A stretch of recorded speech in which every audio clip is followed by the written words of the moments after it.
Mesdames et messieurs, bonsoir. Je vais répondre à la préoccupation d'une dame.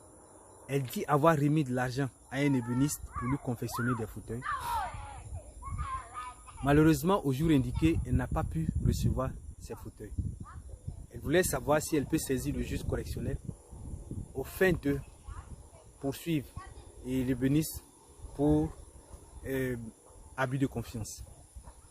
Un ébéniste est un artisan comme le maçon, le menuisier et le ferronnier. Concernant l'abus de confiance, l'article 467 du Code pénal définit l'abus de confiance comme étant le détournement, la dissipation, la destruction par une personne au préjudice d'une autre des fonds, des valeurs ou d'un bien quelconque qui lui aurait été remis et qu'elle aurait accepté à charge pour elle de la rendre, la représenter ou d'en faire un usage ou un emploi déterminé. Dans la définition de l'abus de confiance, il faut savoir que l'abus de confiance, pour qu'elle puisse exister, il faut qu'il y ait un contrat. Et il y a des contrats qui sont passibles de poursuite pour abus de confiance.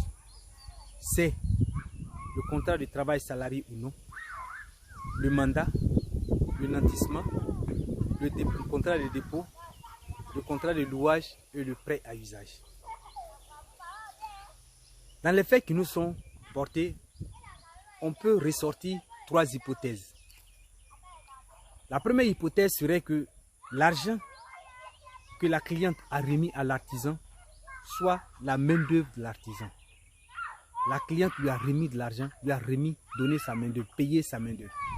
Et cet argent reçu par l'artisan lui est propre. C'est son argent. Il détient la pleine propriété de cet argent et il peut en disposer comme il veut. Aussi, il n'est ni le travailleur ni le mandataire de la cliente. Dans une telle hypothèse, on pourra simplement dire qu'il n'existe pas d'abus de confiance parce que les éléments constitutifs d'abus de confiance n'existent pas.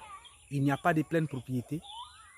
Il ne peut pas avoir de détournement puisque les fonds appartiennent à l'artisan et qu'il peut en disposer comme il veut. Et il n'a pas la charge de rendre, de représenter, de rendre ou d'en faire un usage quelconque.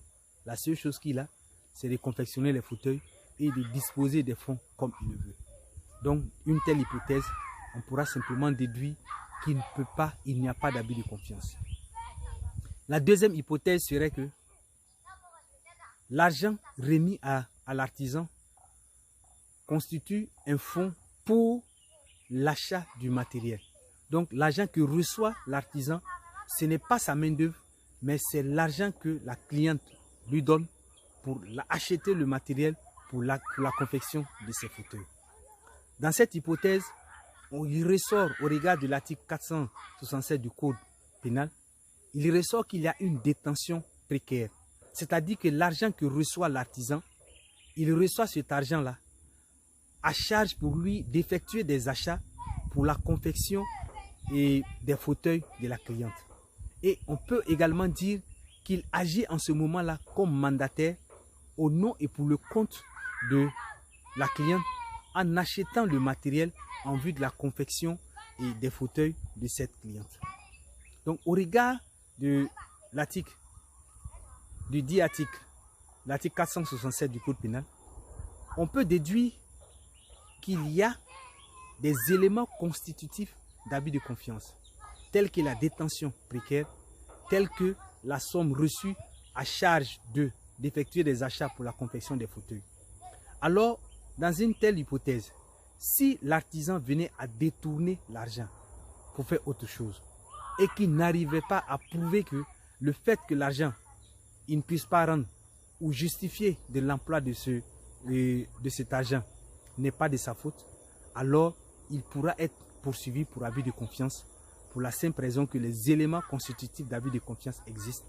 Parce que non seulement il a la détention précaire, il a la charge d'effectuer des achats en vue de la confection des fauteuils et surtout, il agit comme mandataire au nom et pour le compte de la cliente.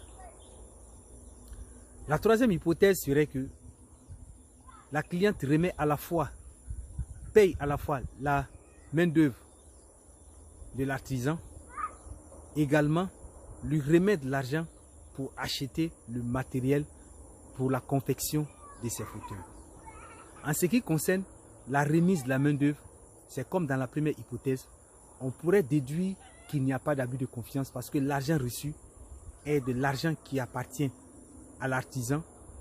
Il a la pleine propriété de cette somme-là et il peut en faire ce qu'il veut. Concernant la deuxième hypothèse, concernant le deuxième cas dans cette troisième hypothèse, l'argent reçu pour l'achat du matériel. Cet argent a été donné à l'artisan en vue d'acheter du matériel pour la confection des fauteuils. Ce n'est pas de l'argent reçu comme sa main-d'œuvre, parce qu'il a déjà reçu sa main-d'œuvre. Alors ici, la détention, l'argent reçu par l'artisan est une détention précaire, c'est-à-dire qu'il n'a pas la pleine propriété de cet argent. Ce n'est pas son argent. Il a reçu cet argent-là à charge pour lui d'effectuer des achats en vue de la confection des fauteuils de la cliente. Et dans ce cas-là, il est mandataire de la cliente parce qu'il reçoit son argent pour effectuer les achats en son nom et pour son compte en vue de confectionner des fauteuils pour elle. Et au regard de l'article 467 du Code pénal, si l'artisan venait à détourner l'argent remis pour l'achat du matériel, il pourrait être poursuivi pour abus de confiance parce que les éléments constitutifs de l'abus de confiance existent. En conclusion, on pourra dire qu'en principe, l'artisan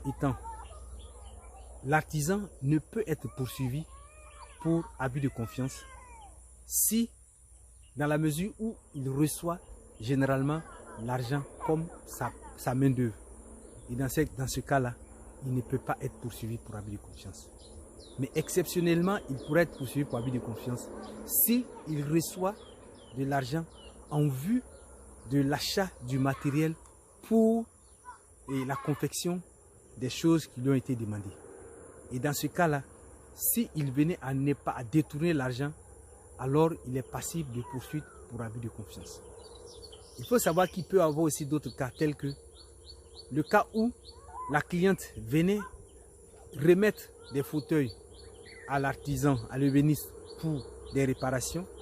Et si au jour indiqué pour récupérer les fauteuils, la cliente ne retrouvait pas ses fauteuils, alors l'abus de confiance existe parce qu'il y a un contrat de dépôt qui consiste à déposer les fauteuils chez l'artisan en vue d'effectuer des réparations.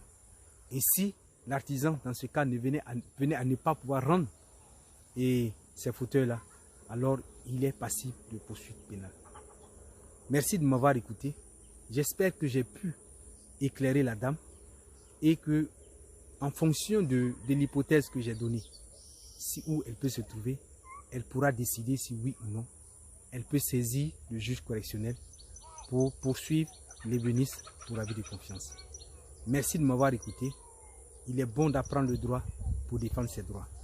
Comme je l'ai dit, nous sommes toujours à votre disposition pour les consultations juridiques qui coûtent 15 000 francs.